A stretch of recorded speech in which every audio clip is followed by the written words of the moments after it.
ठाणे नागपूर ओला Uber चालक बोलतो आहे.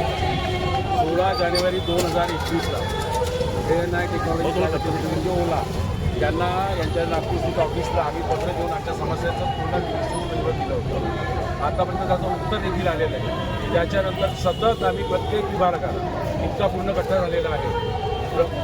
महानगरपालिका आयुक्त, कलेक्टरचे 50 पत्र मी दाखवून देईन तुम्हाला. डिव्हिजनल कमिशनर तुम्ही आता तुम्हाला दाखवून पूर्ण 50 पत्र. आरटीओला भरपूर पत्र दिलेत, मिटिंगा घेतल्या. काही वेळेस कंपनीचे लोकसुद्धा आले, मुतून रक्त समाधानासाठी मिटिंग होते. आतापर्यंत काही केलं. 5 लोक मेली आहेत. 5 लोकांना इन्शुरन्स पण कोविड दरम्यान त्यांनी खूप प्रोपगंडा केला, पण एकालाही दिलेले नाही. कोणताच इन्शुरन्स मिळाला. ॲग्रिगेटर लायसन्स 2020मध्ये आहे. ॲग्रिगेटर लायसन्स 2025मध्ये आता जी नुकतीच बनली त्या गाईडलाईनमध्ये दराबद्दल कुठेही उल्लेख नाही. तरी पण कंपन्या आपल्या मनोहिशोबाने आपल्याप्रमाणे रेट लावत आहेत. आमचं म्हणणं आहे की ती शासकीय दर जी आहे, फॉर एक्झाम्पल खटुआ समितीप्रमाणे आम्हाला दर द्या ना, आणि तुम्ही कस्टमरकडून घ्या. ते त्या करत नाही. विमा तिथे उल्लेख केलेला आहे. 5 ते 10 लाखाचा विमा प्रत्येक चालकाला मिळायला पाहिजे. तो त्यांनी विमा आतापर्यंत देत नाही आहे. हायकोर्टाचं निमित्त सांगतात आणि कोणालाही विमा देत नाही. चालकाचं कित्येक तरी नवसीब झाले असतील, कोणाला काही मिळालेलं नाही आहे. कस्टमर कंप्लेंटला कस्टमर केअरला बोलायचं, कस्टमर केअर नाहीचं झालेलं आहे. हे आहे माहिती नाही आहे. चुकून नंबर लागला, 1 दाबा 2 दाबा 3 दाबा हे सांगितलं जातं. तर सामान्य माणूस जायचं काय? 8-10 लाखाच्या गाड्या घेतलेल्या आहे आणि गुलामीचं जीवन जगायचं का? कंपनी होते, प्रशासन त्यांना पूर्ण पाठराखण करते आहे. ह्या प्रशासन करते काय मला कळत नाही. नितीन गडकरी साहेबांना जवळपास कितीतरी सतत देतोय निवेदन, सतत निवेदन देत आहे. जनता दरबारमध्ये प्रत्येक जनता दरबारात आम्ही निवेदन दिलं आहे. प्रशासनाने का झोपाळलेली आहे का? काय करायचं आहे लोकांनी? आमचं म्हणणं आहे की आम्हाला काहीतरी द्या ना. तुम्ही आमच्या ज्या हक्काचे दर आहेत ते द्या ना. तुम्ही कस्टमरकडनं GST घेता, ॲडव्हान्स चार्ज घेता, ॲडव्हान्स बुकिंग चार्जेस घेताय, एक्स्ट्रा पिकअप घेता त्याचेही चार्ज घेताय, थर्ड पार्टी म्हणून चार्जेस घेताय. थर्ड पार्टी म्हणजे याचा उल्लेख कुठेही नाही आहे. 10 दिवसानंतर तुम्ही आपला डाटा मागा, डाटा मिळत नाही. म्हणजे कुठेतरी या कंपन्या चोऱ्या करताय. उबर 9-10 किलोमीटरचं पिकअप देते आहे, पिकअप आणि 4 किलोमीटरचा ड्रॉप. मला एक सांगा, 9 किलोमीटर मी इथून जातो घ्यायला, 7व्या-8व्या किलोमीटर कस्टमर कॅन्सल करतो, त्या कॅन्सलेशनचा आम्हाला पैसे मिळत नाही आहे. म्हणजे माझ्या गाडीचं डिझेल काय फुटाचाच नाही आहे. एक काळ का 2016-17मध्ये एअरपोर्ट ते नागपूर रेल्वे स्टेशन 800 रुपये मिळायचे. त्यावेळेस डिझेल 65-70 रुपये होतं. आज 100 रुपये गेलं. गाड्या महाग झाल्या, गाड्याचं मेंटेनन्स महाग झालेलं आहे, जीवनपायी वस्तू परिवाराचं पालनपोषण महाग झालेलं आहे. हे कुठून करायचं आहे? मी देवेंद्र फडणवीस साहेबांना एक विनंती करतोय. त्यांनाही निवेदन दिलं आहे, त्यांच्या घरी जाऊन निवेदन दिलेलं आहे. त्यांनी मुख्यमंत्री या सरकारचे बाप आहेत ना, मग त्यांनी याची दखल घ्यायला पाहिजे ना. ते का दखल घेत नाही? त्यांनी दखल घ्यायला पाहिजे.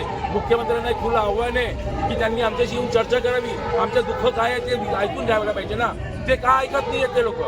फक्त आपले सांगतात. अदानी अंबानीला बरोबर सपोर्ट करतात. आम्ही लोकांनी काही चोऱ्या केलेल्या आहेत की भुक्याच्या पैशाच्या गाड्या घेतलेल्या आहेत? आम्ही लोकांनी काय केलेलं आहे? आता याच्यानंतर सर आम्ही एअरपोर्टवरनं पिकअप अलाव करणार नाही.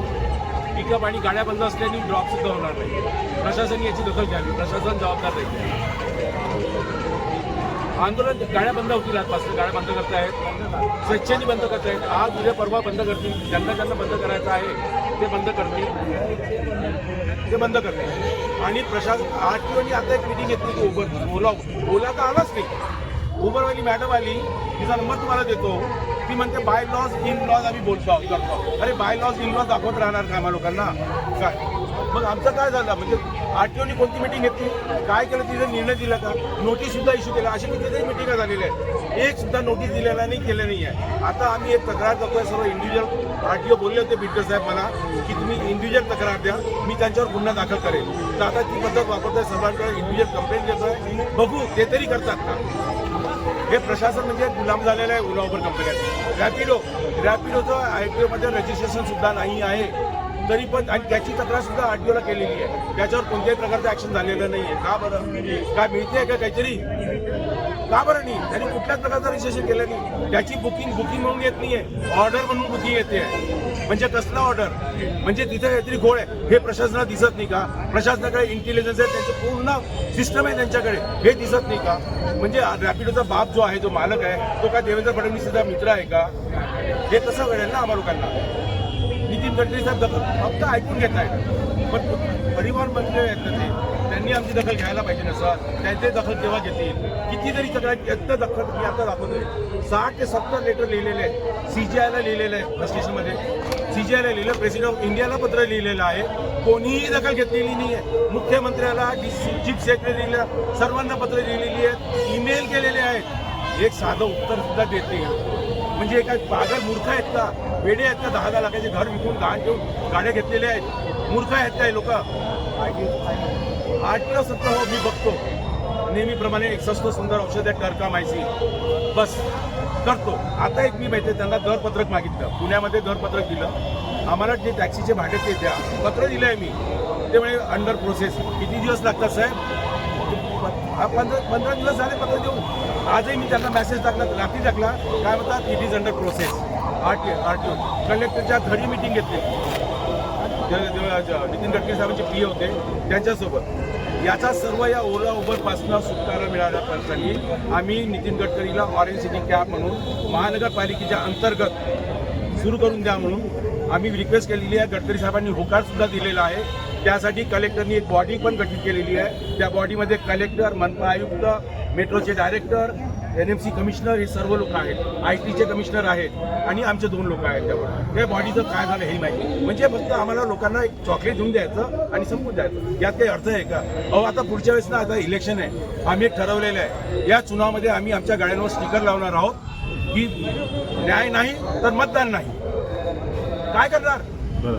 मतदान आमचं फुकटात चाललं ना. हो, तुम्हाला निवडून कशाला दिलं? तुमचं त्यांनी बोललं तर त्याला शिवाय द्या. त्यांनी आमचं कोण ऐकणार आहे? आम्ही जे इथं पोटतिडकीने बोलतो आहोत, कोण ऐकणार आहे आमचं? सांगा होतं का? मग मी देवेंद्र फडणवीस आता तो विनोद व्यवहारे, राष्ट्रीय टॅक्सी चालक महाराज संघटनेचा महामंत्री, हे मोरेश्वर चौरे संघटनेचे अध्यक्ष आणि हे कार्यालयाचे मनोज स्नेहवते. आम्ही बऱ्याच वर्षापासून म्हणजे 2022-23 पासून संघटनातर्फे ओला उबेर या कंपन्यांना, या ॲग्रिगेटरना रेटच्या बाबतीत आमच्यातर्फे जिल्हाधिकारी आणि प्रशासनाला भरपूर नोटीस दिली, भरपूर पत्र लिहिली, पण कोणत्याही प्रशासनाने या बाबतीत आमच्याकडे लक्ष दिलं नाही आणि आमचा त्याचा पाठपुरावा केला नाही.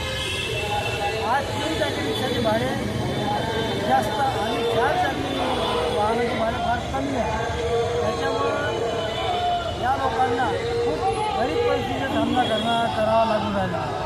कारण की बरेचसे ड्रायव्हर असे आहे की आज त्यांच्या गाडी काढतील, 4 पैसे कमावून आणतील, तेव्हाच त्यांच्या घरचं चूल गळेल. पण हे असं होऊन नाही राहिलं. 50,000 रुपये वार्षिक खर्च होऊन राहिलेला आहे. गाडींची रखरखाव आहे, पासिंगचा खर्च आहे. हा सगळा खर्च असताना सुद्धा आम्हाला पाहिजे तसा रेट मिळत नाही आहे. त्याबद्दल आम्ही आंदोलनं केली आणि मधात 2023मध्ये RTOनी बाईक टॅक्सी चालू केली अनधिकृतपणे. त्याला कोणत्याही प्रकारचा GR नाही, काही नाही, अशी अनधिकृत बाईक चालू केली होती. काय त्यांचे घेणे देणे साथे लोक होते ते त्यांचे त्यांना माहिती आणि असलेच पाहिजे त्याशिवाय काही झालेलं नाही आहे. ते आम्ही 2023मध्ये एक मोठा मोर्चा काढला होता. त्या मोठ्या मोर्चामध्ये आम्ही ती बाईक टॅक्सी बंद केली. त्याच्यानंतर बरेचसे बॅच बिलला सुप्रीम कोर्टाचा निर्णय आहे की 2017 सुप्रीम कोर्टाचा निर्णय आहे की लाईट व्हेकलला बॅच बिलण्याची गरज नाही. तरीसुद्धा बॅच बिलण्यासाठी हे 10,000-20,000 चालन करतात.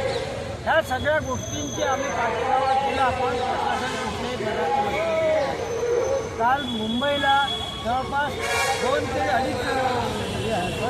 20 ते 25,000चा मोर्चा होता. पुण्यावरून आलेल्या 800 गाड्या त्यांनी तिथे चालवल्या. इकडे मुंबईत येऊ दिलेल्या नाही. तरीही बरेचसे लोक हजाराच्या वर म्हणजे 5,000च्या वर लोक तिथे आले.